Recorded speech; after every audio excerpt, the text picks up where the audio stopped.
Today we have a very special lady for you, Brandon Bays, who is one of the most dynamic, inspirational and innovative teachers in the field of personal growth, self-development and cellular healing.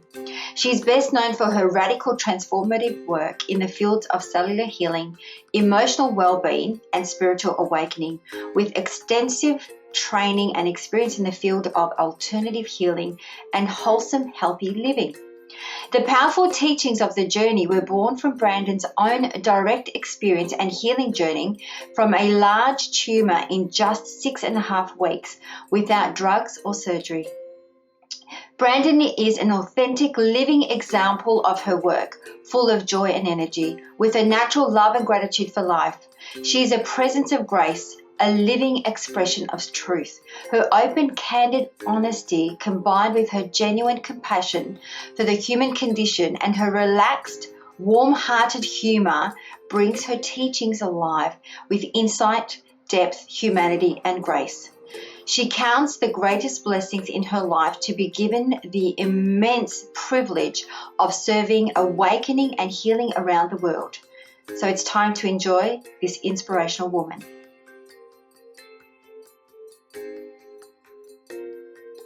So today we have the lovely Brandon Bays all the way from Greece. Welcome to Radical Shifts.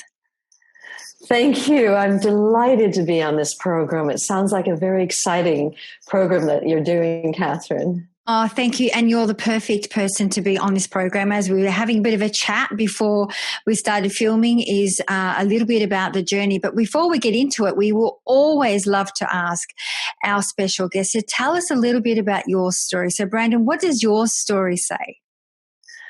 Well, my story, specifically about how the journey was born, it was born from my own direct experience from healing from a basketball-sized tumor. And part of the gift of that healing journey was I found a method for all of us to undergo our own healing journeys and to get access to the cell memory stored inside and to go through a process of deep release and letting go and understanding and forgiveness so the body and being can heal. So my own journey of healing in 6.5 weeks' time from a large tumor turned into an offering really to the world of a method where we can all undergo our own journeys of healing, both emotionally and physically.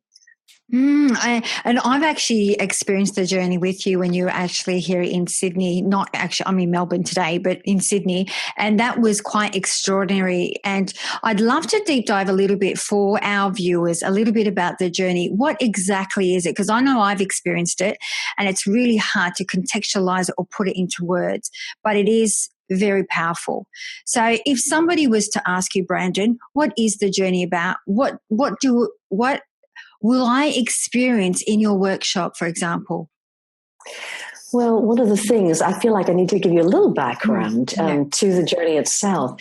One of the things that science found, and when I had the tumor in 1992, and at that time there was a lot of research going on in the field of cellular healing.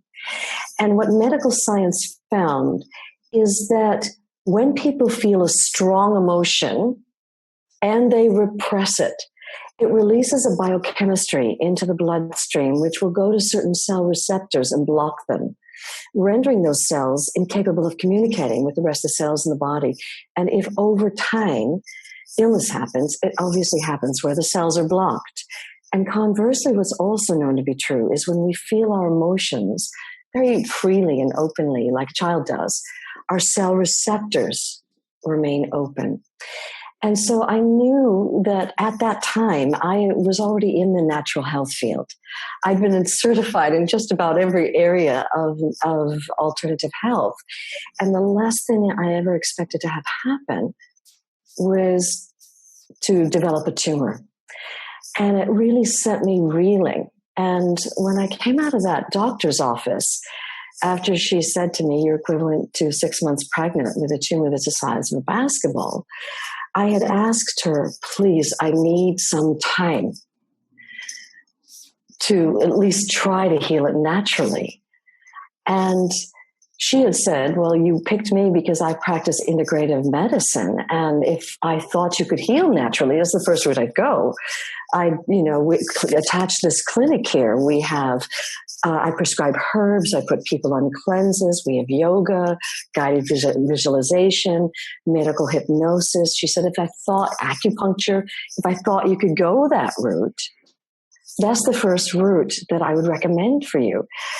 And she said, but you are bleeding internally and your tumor has gotten so large, it's crushing your organs and has grown into your diaphragm.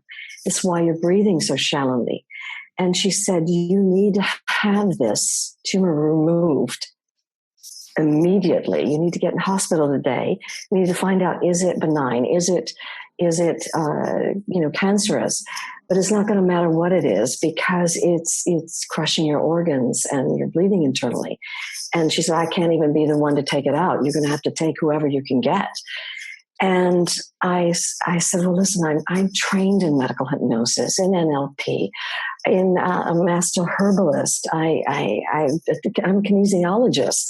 And I went on, an iridologist. And I said, if through one of my disciplines, I can get the bleeding to stop, how much time could you give me? And she said, well, if you could get the bleeding to stop over the next 3 days, then I would give you in exactly a month's time to heal. But if you are not significantly healed, then you need to come back and let me do what I know how to do, which is to, surgically remove it.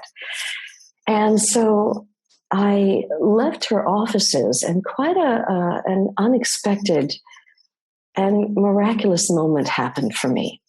I was holding my best friend's hand, and we walked out of her offices, and my heart was beating through the roof, and my mind was going a million miles a minute. And, I'd just gotten a very dire medical prognosis, and you would have think with all my background, I would have taken that with some sort of calm. The truth was I was terrified for my life. And so my mind was just spinning out of control, and my heart was thumping. And I walked out of her offices, and there was this mimosa tree in front of me. And it's a tree with golden blossoms. And when I stopped and looked up at this tree, it's like time stopped. And I was absolutely arrested by the beauty of this tree and in awe. And my mind that was going a million miles a minute, it started to wind down. And I had what is called a Sartori moment. It's a moment where time just stops. And my mind went silent. And out of nowhere came waves of gratitude. Gratitude just to see this beautiful tree, to smell of fragrance I hadn't smelled. And, before when I was coming in, and as I looked at that tree, out of nowhere came a gut knowing that somehow I would be guided to heal. And even though I didn't know how that would be, because I was already living, breathing, doing everything I believed in. At that point, I was, vegetarian. I'd moved from New York City to California. I was teaching the Living Health Seminar for Tony Robbins. So teaching people how to breathe in a way that was oxygenating, how to eat food that was alkalinizing, on, practical ways. I'd been meditating since I was 19 years old in university, trained in all those alternative fields. And I had been married at that point for 19 years, was feeling in a place in myself, very fulfilled, deeply in love, deeply blessed in my life. And so it seemed like I was doing everything right. I was working out, breathing all that fresh sea air, meditating every day, and having done all that work on myself for over the 20 years. And so when my own tummy began to grow, I just didn't want to believe it was happening to me. It couldn't be happening after I was doing everything right. And so when I looked at that tree, and my mind went completely still. Out of nowhere came this gut knowing I would be guided to heal. But I knew I was being invited to go beyond what was available at that point, because I was already living, breathing, doing all of that. And I was so grateful for the work going on in the field of cellular healing, where what science had discovered was that our cells all replicate at varying speeds. So, for instance, if you have a suntan, which I have right now being in Greece, have you ever noticed that your tan fades in about 3 weeks' time? Or, that's because the old cells slough off and they're replaced by new cells. Liver cells take 6 weeks. So the old die off and are replaced by new in 6 weeks' time. Eye cells are the ones that blow my mind. It's less than 2 days, you will have an all new eyeball. In less than 48 hours, the internal eyeball will be all new. It was so hard for my mind to even conceive of that, except that my mom, she had an eye operation where they slit her eye open, inserted a lens, put the flap back and put a patch on. And a day and a half later, not even 2 days, she could see clearly. That's how quickly the eye cells replicate. As a matter of fact, there won't even be a single molecule in your body a year from now that was here today. And so we know that the body is constantly regenerating. And Dr. Deepak Chopra at that time, he was not the guru that he's become today. He was a medical doctor, but he'd done a radical thing in the early 1990s. He decided that he would amass case studies of people who had healed without drugs or surgeries. Now, the reason this was so radical was because all of us, both in the orthodox medical field and in the natural field, all of us had been focused on what are the symptoms that lead to ill health, that lead to death. So we were all focused on death, on failing. Chopra says we know enough about what makes us die. I want to know what makes us heal. And he amassed these case studies together and of people who'd healed without drugs or surgery. First, it was hundreds and then thousands. And he could find that there were only 2 qualities that people who healed had in common. One was that through some act of grace or spontaneous event, they actually got access to this that he called the infinite intelligence, the part of you that makes your heart beat and your eyes shine and your hair grow. This infinite love, this peace that is yourself. The second thing that they had in common is through some act of grace or spontaneous event, they actually got access to the cell memories. And we already know that when you feel a strong emotion and you repress it, it releases that biochemistry into the bloodstream, which will go to certain cell receptors, blocking them and rendering those cells incapable of communicating with the rest of the cells. And then if illness happens, it happens there where the cells are blocked. And he found that he asked a question that no one else was asking at that time. He said, well, if the liver, for instance, is replicating and is all new liver every 6 weeks, why is it when you look at a liver riddled with cancer in January, why would it be riddled with cancer in June? Which was a really good question to ask. And what he postulated at that time, which has only subsequently been verified by people all over the world, including, I know you're speaking with Bruce Lipton, is that stored inside the degenerative cell are these old repressed cell memories, these old emotional issues. And before that degenerative cell dies, it passes on its consciousness, its programming to the next cell generation. And so those who healed without drugs or surgery somehow got access to those cell memories. And if they went through a process of somehow releasing it, when the new cell generation was born, it was born devoid of that old consciousness, that old programming. Now, I knew all this. I not only studied cellular healing, I'd studied with Chopra. I'd actually seen the case studies with my own eyes. But I got to tell you something, Catherine. You can know all the science on the planet. You can understand about cellular healing. You can see the statistics and know it's humanly possible. But unless you have a method, it's no more than a bunch of very inspiring numbers and words on a piece of paper. And that's where I stood when I looked at that tree. And yet, there was this gut knowing that somehow I would be guided to discover what was inside that tumor. Now, I didn't know what to do at this point.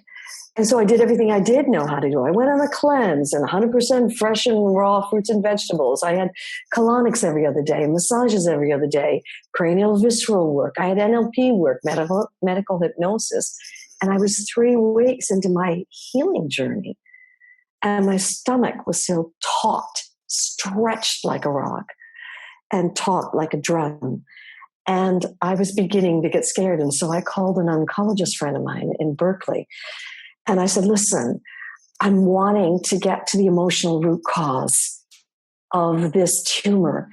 Do you know anybody that can help me? And he said, well, I get a massage once a week with a woman in Berkeley. And sometimes my emotional issues come up. And he said, why don't you go see her, or it can't hurt? And so this is what happened. I was on this massage table, and you were asking, well, what are people going to learn? They're going to learn how to undergo the same method of healing that I underwent spontaneously on that massage table. And what happened is I was getting a massage and no one was speaking. And it was like my whole life just came crumbling around me. It just crashed in on me. And I thought, here I am in the health field. I'm certified in so many fields. I've done everything available that's out there at the cutting edge of the alternative health field.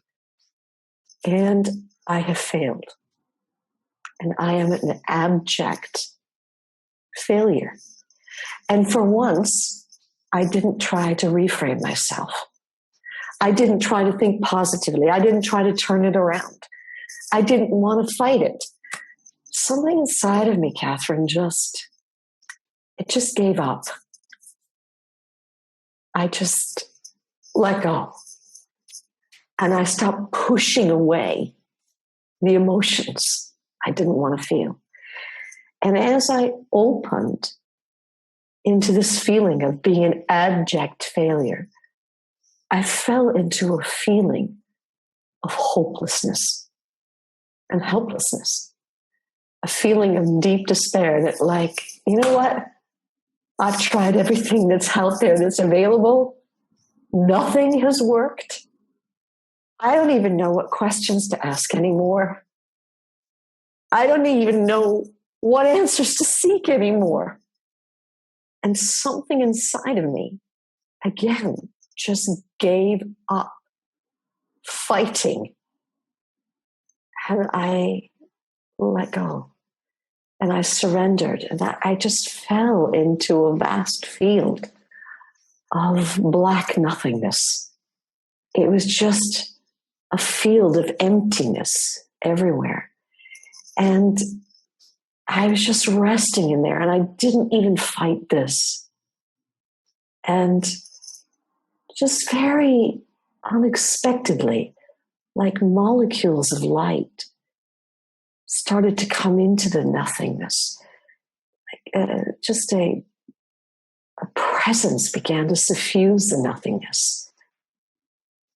And it was like a feeling of innocence, of love, of peace. I couldn't define it, but it was bathing me. And I was resting in this unknown peace, this love, this light. And I'm still getting a massage. This is just all going on internally. And it's something spontaneous. And out of nowhere, after several minutes later, just resting in this ocean of presence, a prayer arose. Please, somehow guide me to uncover what's stored inside that tumor and to let it go. I didn't actually expect an answer, but in an unexpected moment, the answer came. And I was pulled inside that tumor. And when I uncovered the cell memory that was there, I thought, it cannot be this cell memory. Obviously being a therapist in life, I had a violent, abusive childhood. Obviously, I'd worked on that abuse, issue my whole adult life. And my arrogant therapist thinking mind was saying, we know all about this issue. It is so handled. And that was what my arrogant thinking mind was saying. But my body and my soul were saying, you know what, you have got nothing to lose by facing this old memory and at least trying to release it. And so I ended up going through a process very much like any other process I'd done my whole adult life to finish with this abuse issue. And I arrived at the same place of acceptance that I'd been at for my adult life. And I asked the peace that was still bathing me, am I complete? And the simple word no arose in my awareness. And again, I was plunged into despair. And I thought, you know what? I don't believe this is even the right memory. And even if it is the right memory, I don't have a clue how to finish with this. And something inside of me just let go in this despair. And this is the key with journey work, is to welcome your emotions and to open and let them be into them. And I fell into that, from the despair into this black nothingness again. And as I let go in that, again, this light, this peace was just flooding, suffusing everything. And I just lay there getting another massage, still getting the massage. And again, another prayer rose unexpectedly out of nowhere. Please, how to complete? I didn't expect an answer, but unexpectedly, one came. The word forgiveness. Now, immediately, my know-it-all thinking mind said, oh, what difference could forgiveness make? You've already come to a place of acceptance about your violent past. You're very compassionate about it. And my mind was saying that. But my body and my heart were saying, you can't afford not to forgive. You've got nothing to lose by forgiving. And when I opened my heart to forgive, it hurt. Because you see, Catherine, like so many therapists, I'd created this whole identity of Brandon, the noble therapist who'd come to accept her violent past. And I had to step down off my self-made pedestal and face down 30 years of pride. Oh, dressed up as compassion. But I had to face down 30 years of pride and my blame game to honestly open my heart and forgive wholeheartedly. And I did step down off my own self-made pedestal. And I did open my heart. And I forgave with every ounce of my being. And it was while I was forgiving that I realized that tumor had never been clinging to me, that I'd been clinging to it. And I realized that 30 years of blame dressed up as compassion and understanding was over. And of course, the rest is history. 3.5 weeks later, I ended up in Cedars-Sinai Hospital and had 43 pictures taken and was pronounced textbook perfect clean. Ended up doing 2 more processes like that, still the same thing before going in there.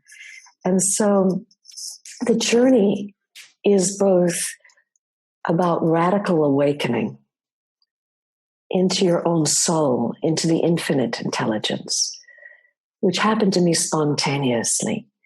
And at the Journey Intensive, what happens with you is you are guided to learn in a very gentle way, but in a very direct way, how to open down through the layers of your emotions and open into this place of stillness, this place of love, of where you feel you are one with everything.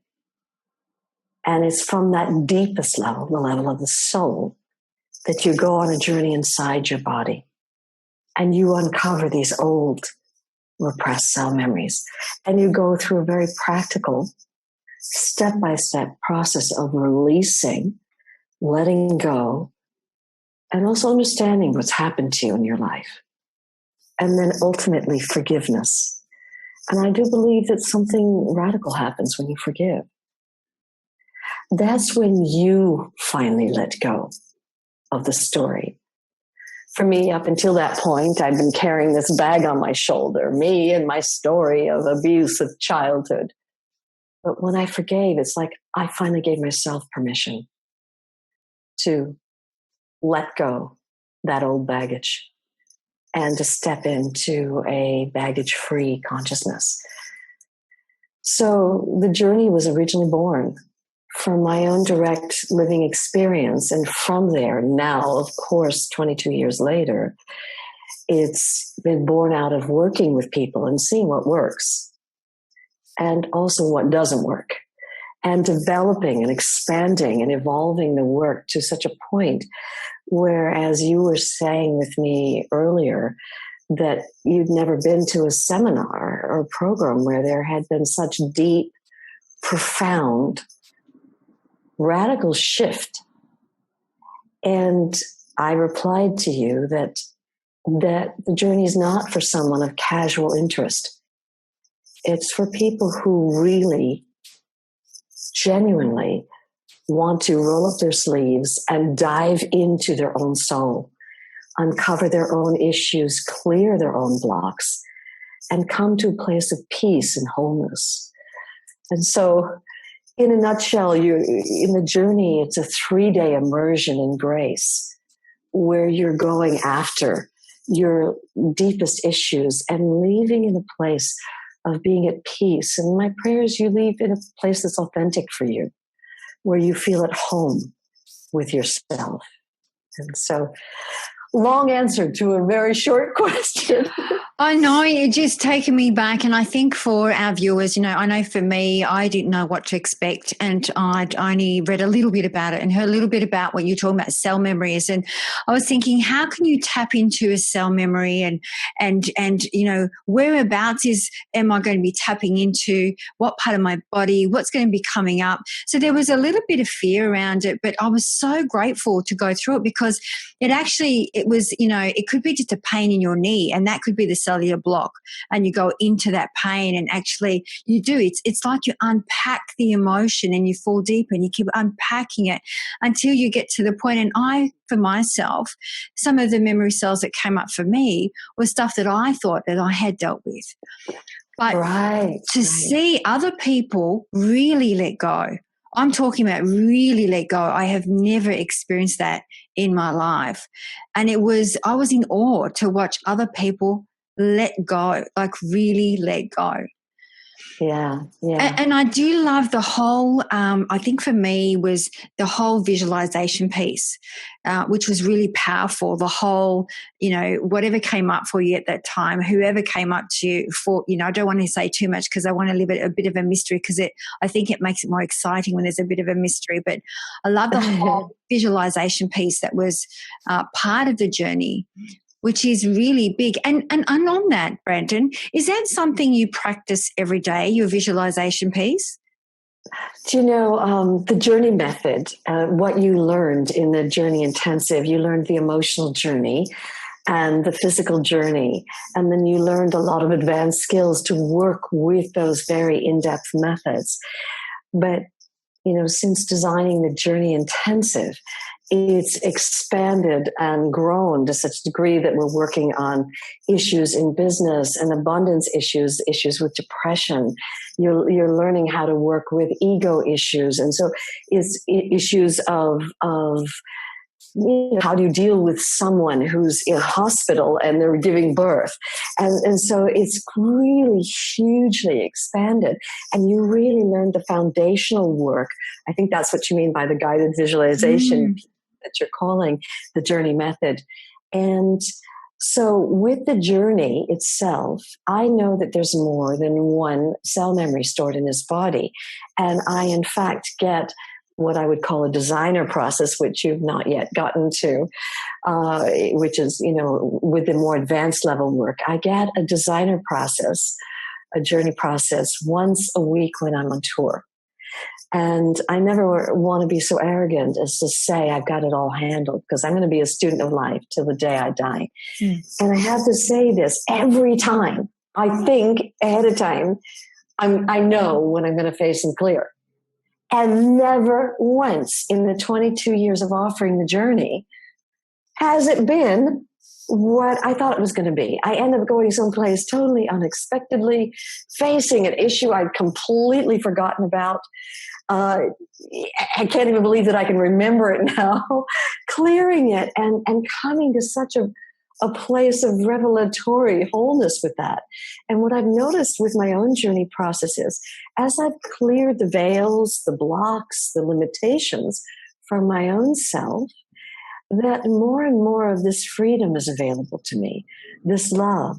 And the journey is as much about opening into the infinite love of your soul, the freedom that is your own essence, as it is, it's known as much for awakening, as it is for healing emotionally and physically. I mean, obviously, the journey's famous where people, heal from arthritis, and they heal from multiple sclerosis, and they heal from polio. I mean, all kinds of things. They heal from cancer and brain tumors and, all sorts of physical things. And yet it's equally known for being a direct opening, a method that gives you a direct realization of the infinite enlightened awareness that is your own soul. And most people, they go to masters, as I have been more privileged than I can say, to sit at the feet of masters, of gurus, of enlightened masters, and with the prayer that one day will be enlightened. And with the journey, I'm always saying it's not about the external guru. It's about the internal guru. It's about finding that enlightened awareness in yourself and living the truth of that in your life in a truthful and authentic way. Not as a frou-frou, sort of airy-fairy, dreamy way, but in a very real way, living from the love, the truth that is yourself. And so it's known for helping you open into the infinite intelligence. And I actually don't know of any other method that does that in a direct way. People do it in an imaginary way, but with the journey, we've discovered that emotions are the gateway to your soul. And when you open and you don't fight them, you will go down various deeper and deeper layers until you open into that nothingness, into that unknown place, the void.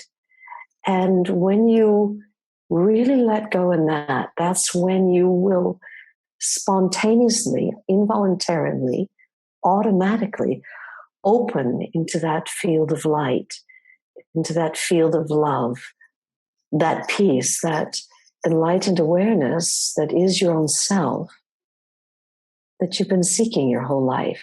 And it's not as an idea, it's not as an intellectual concept or formula that you've heard outside yourself from some extraordinary teacher. It's a direct living experience of the infinite intelligence that is your own essence.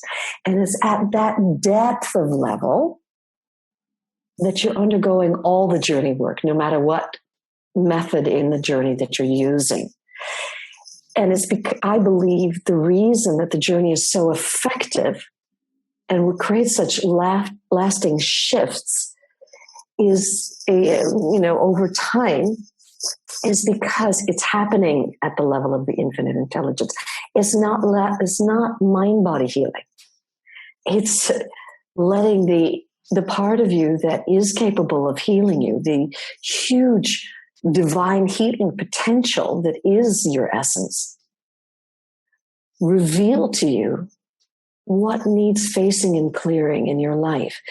And I would say when people come to the Journey Intensive, that about 85% of them don't have any physical issues. They come because they are seekers who want to clear whatever's blocking them in their lives. They want to clear what's holding them back in their businesses, in their relationships, in their creativity. They want to clear all those emotional blocks so that the natural divine potential that is all of our essence can live their life. And one of the things, and I'm sure that Bruce Lipton will probably even share this, is that when we are born, and science has found this to be true, we feel ourselves to be a field of oneness where we are, this that we are is permeating all of existence. As a matter of fact, when Mother's hand comes before your eyes, the infant experience Mother's hand as part of itself. It feels one with the whole universe. So the truth is, all of us came in as this enlightened awareness, as this field of infinite intelligence, as a field of love. But unfortunately, this field of love gets covered over with a series of emotional shutdowns. And it can be something very simple, like you're 3 years old and it's time to go to school and you're crying about something. And your mother says, come on, dry your tears. We've got to get to kindergarten. And suddenly the child gets it. Oh, I'm not allowed to feel those emotions that have the tears. And an involuntary physical shutdown happens. And immediately that biochemistry is released, blocking the cell receptors. Now, what happens is you start shutting down one emotion, you start shutting down all emotions. And layer upon layer of shutdown emotions happens. And then when we get to be adults, we cover this whole mess of all the blocks, the shutdowns, the limitations, the lies that we bought into. We cover it over with this hardened veneer of a mask that we present to the world, where we're saying, I'm an adult, I'm reliable, I'm responsible, you can rely on me. And it's like this hardened mask that we present to the world. And with the journey,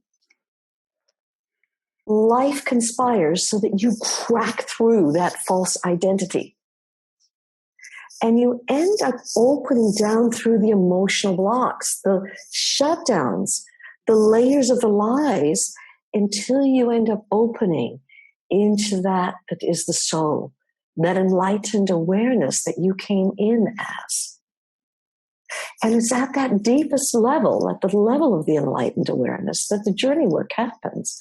And so this is why the journey is as known, not just for emotional healing and physical healing, but for radical awakening in a truthful way, not in an imaginary way, not so that you're meditating or chanting to become peaceful, but a direct realization of your infinite nature. It's not about a momentary experience of peace. It's about realizing that who you are is part of all of existence. You are one with all of that, not as an idea, but as a living experience. And so that's why when I'm in Melbourne and when I'm in the Gold Coast in early December, that people will be getting both this radical awakening to find the inner guru inside. Because I believe life gives us these cell memories so that our soul can learn our life lessons. And the journey just gives you a context, a method to really clear those life lessons and to learn what you're meant to learn from them. I love the fact that it's not just a physical thing. So I actually, I understand that you were saying that before. It could be, you could do the journey for an abundance, for improving your business, depending on, I guess, what you've repressed over time. By doing the journey, will help unpack or unblock those areas so that you can bring more abundance in your life, or be more successful, or tap into that greater part of ourselves. But I'd like to understand a little bit more about the ego. How does the journey work with the ego part? Well, I give an 8-day retreat, but actually the beginners aren't allowed to come to yet. They go through the journey intensive, which is it's called an intensive because it's a real immersion in the work with the radical shifts that we talked about, very dynamic. And then they go from that to the Manifest Abundance Retreat, where they then will clear all their issues, self-worth issues around allowing abundance to come in a natural and conscious way into their life, in their abundance in relationships and with their health, in their businesses, and in their creativity, in all areas of life.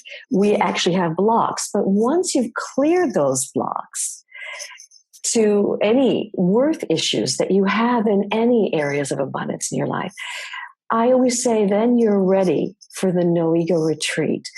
And it's an 8-day retreat where what is happening, you have to love truth more than you love your ego. And what I've discovered the ego is it's this false identity that all of us have taken up residence in unknowingly. We came in as pure enlightened awareness, as we spoke about earlier. And what happened was we felt ourselves be one with all of existence. And then there was contraction that happened into physical form. And when that contraction into physical form happened, I am no longer love. I'm instead this little body. And I need love, I need approval, I need acceptance. And we develop strategies to get that love. We're no longer this love, the vast love. We're this body. And so we make the mistake, I am the body. And if I am a body, then there's this fear that arises. And I have to learn how to protect this body. I have to, it's a dog-eat-dog world in a scary place. And so I have to learn how to control my external environment, control my internal environment. And then there is this fear that, I am this body and I don't understand what I need to do. So there's reaching to the mind. I need to get the answers. I need to get the knowledge. I need to get the understanding. And so we develop strategies to keep ourselves safe, to get the love that we're seeking, and the understanding, book knowledge, life knowledge, experiential knowledge. And so what happens is we're trying to keep ourselves safe. And we do it by developing these strategies of avoiding getting hurt emotionally, physically, and mentally. And so at the No Ego Retreat, we start from the premise that who you are is already free. You are already this enlightened awareness. And all we're uncovering the whole 8 days are these strategies that I'm speaking about. The way you set up this whole separate false identity with the intent, journey style, as you've learned, of smashing through the whole false identity. And you leave feeling that the who you are, the truth of who you are, this authentic stillness, this freedom, this love, this being present, walks away from that seminar fully authentically as yourself. So the No Ego Retreat is a huge fire where you're facing down. And journey style is never from what's outside. Everything is discovered from the inside.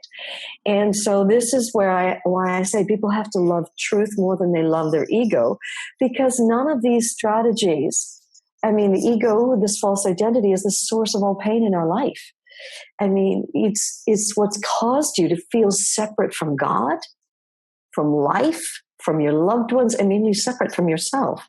So facing down this false identity, it's not a pleasant thing to see. I mean, I always say you can laugh your ego away as easy as you can cry it away, but there are no pretty egos. And so it really is for fierce lovers of truth.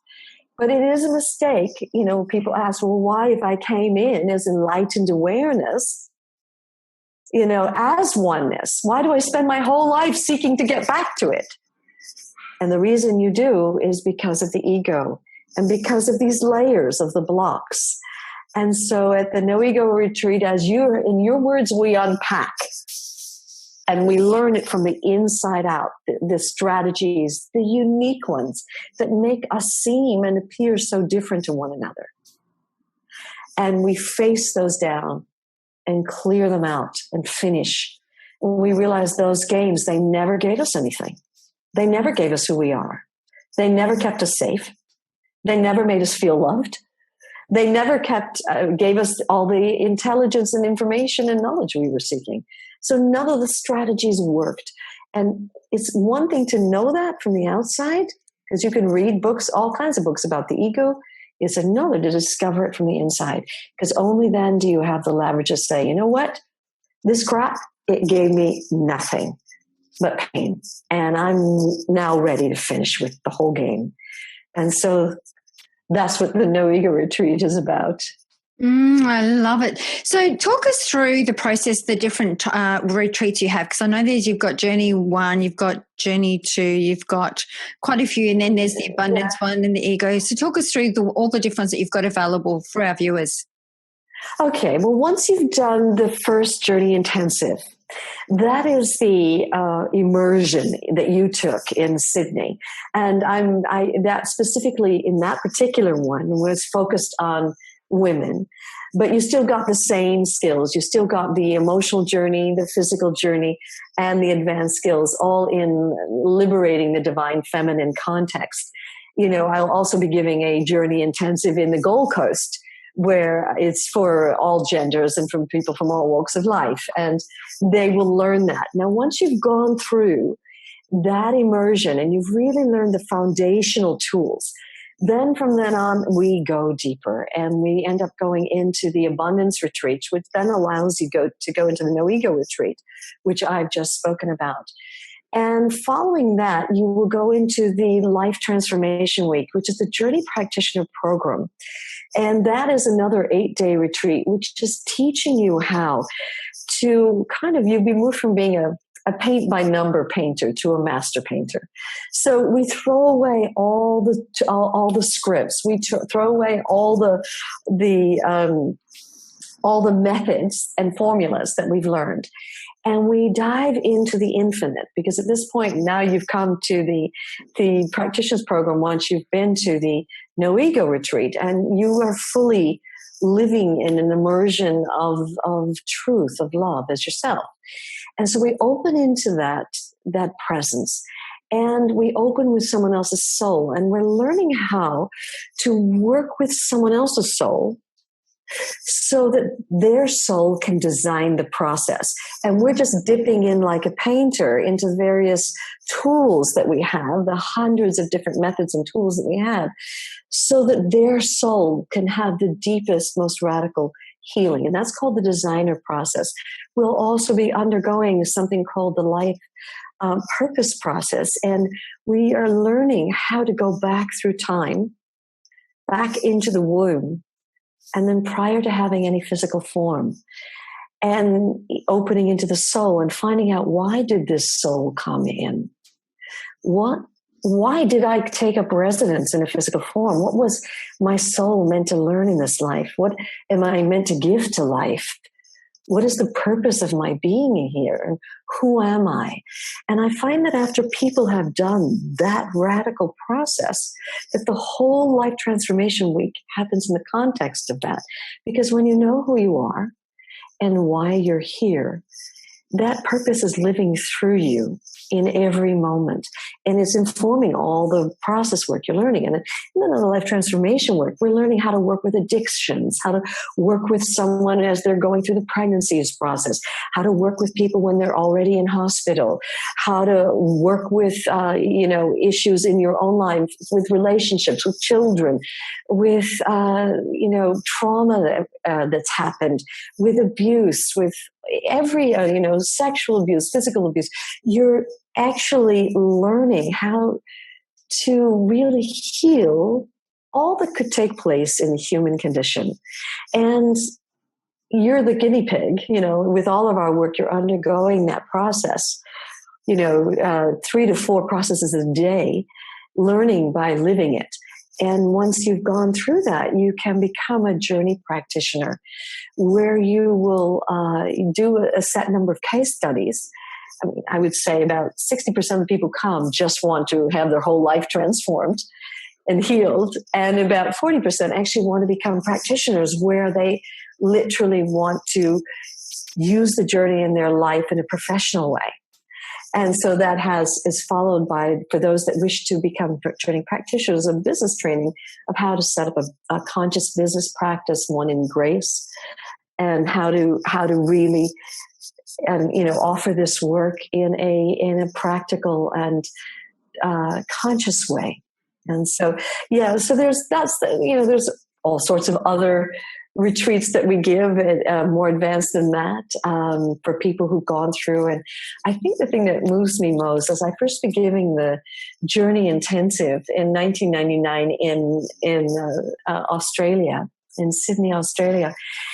And, here we are in 2017, so we're 18 years later. But what moves me the most is when you go to a Journey seminar, there's trainers there.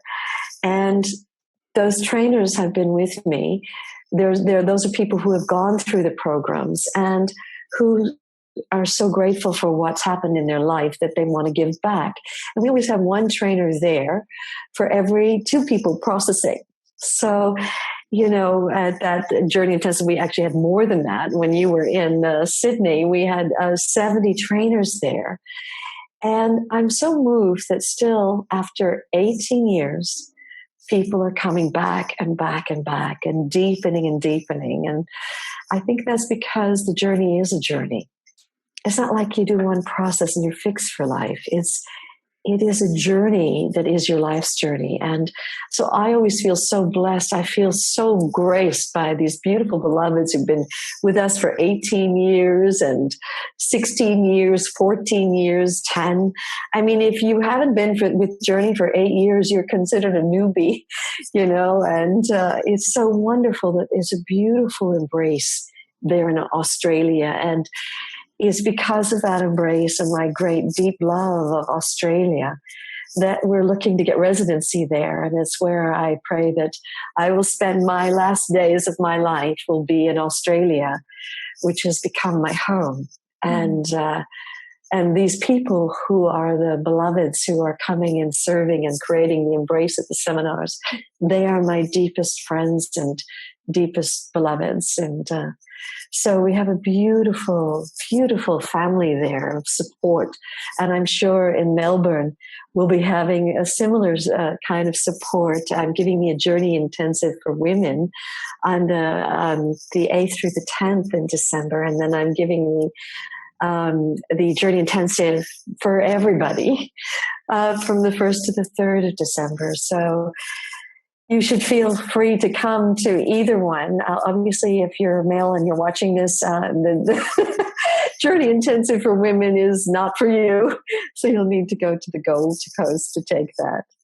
Yeah, I highly recommend it. And I love the way that you described the last time we spoke. I actually mentioned Master Chow Kok Sui, who is no longer with us. He actually talks about Australia being the heart of the world. And I remember speaking to you some time ago when you actually, the way that you described the different states, the way you described Melbourne, Sydney, and Queensland was so on the money. Do you remember how you described the state?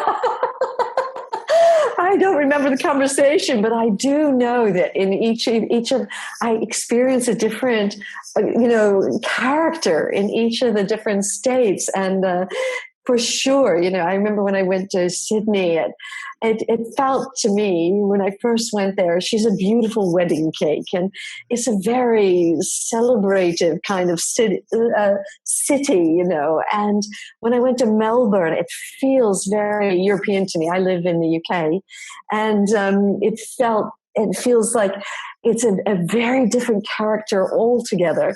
And it's a more serious culture than the Sydney siders, and the Melburnians. It's more of a, I don't want to say intellectual penetrative, but they're more, looking into seeing the truth of what's happening, and also more culturally, interested. And when I went up to the Gold Coast, they all seemed more hardy to me, and down to earth. We have a place called the Potteries here in Britain, and where people are real salt of the earth. They're real down to the earth. And I love going up to the Gold Coast and up to Brizzy. They're kind of practical, down to earth people. And so I've fallen in love with all the different flavors of all of Australia. In Perth, a whole other kind of consciousness in Perth, and they are too very down to earth, but also very skeptical. Yep. And they have to prove it for themselves. It's got to be, it's not true unless it's true for me. And in each place, I love it with the journey, because I don't ask you to believe anything. I just say, go on your own journey. Find out what your truth is. Find out your answers.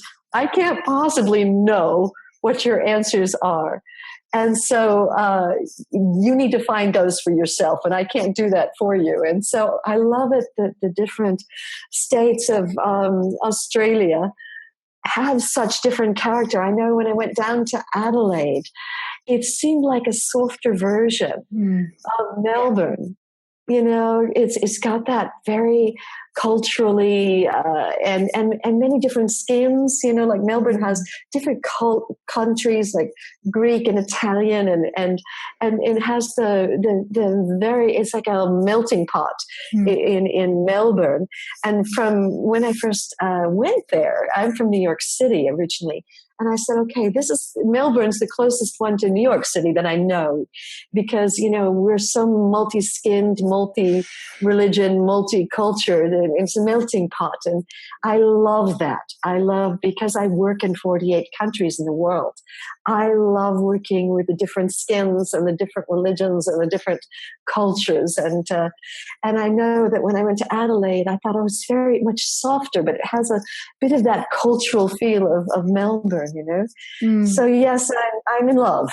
I'm absolutely besotted. And even after all these years, I've been coming to Australia. I last year when I was in Byron Bay, and we used to have our offices in Byron Bay, and I always go back to Byron Bay for reasons I'm sure everyone that's listening to this can understand. I don't need to tell you why I love it.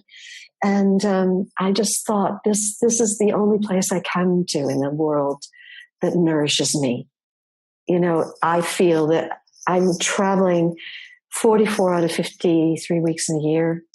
I'm on the road all the time.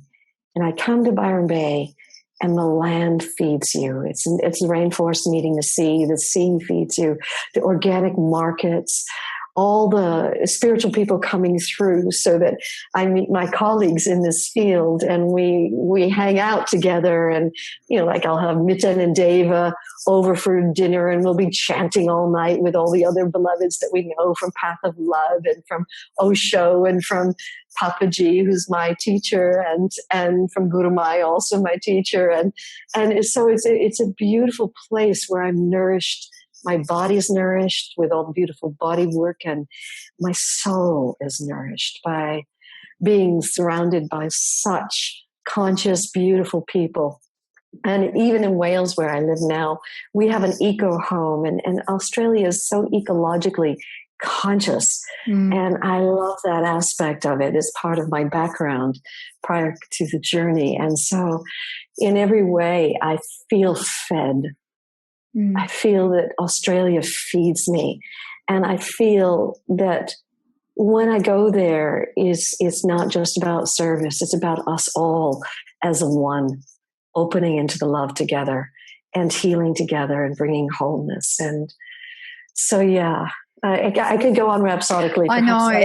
And I just say can't wait to you come back to Australia. And I highly recommend for all our viewers to check out Brandon Bay's amazing experience. I can't put into words. It's just, I'm still, every time I speak to you, in awe with your story. Doesn't matter how many times I hear it.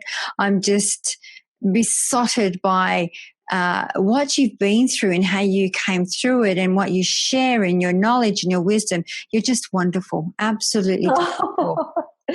Well, thank you. And thank you for putting this whole summit together, because one of the things that's very important in this day and age is that all of us have a path to freedom, have a path to wholeness.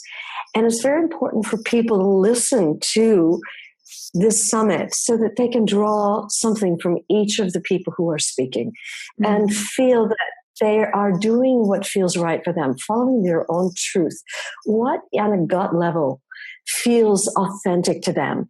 And so it is such a generous offering that you're doing this podcast that is a summit really bringing together all of the people who are right now at the cutting edge of what is happening in this field of cellular healing, of self-development. And I just thank you with all my heart for the generosity, for the time you're spending, and for the caliber of people that you're bringing together. You know, Bruce Lipton would corroborate what I would say. Martini, same thing. I would corroborate what they would say. We all are saying the same thing from a different perspective, bringing our own methods, which we have found work for us. And so I feel like this is a gift beyond compare, and I thank you with all my heart, Catherine. Oh, thank you so much, Brandon. I think for me, my drive, it's I think that we've been talking about it for such a long time. It's time for action. That's hence the Radical Summit. It's time to move. Yes, absolutely. And thank you, and a heartfelt namaste. Namaste. Thank you so much, darling.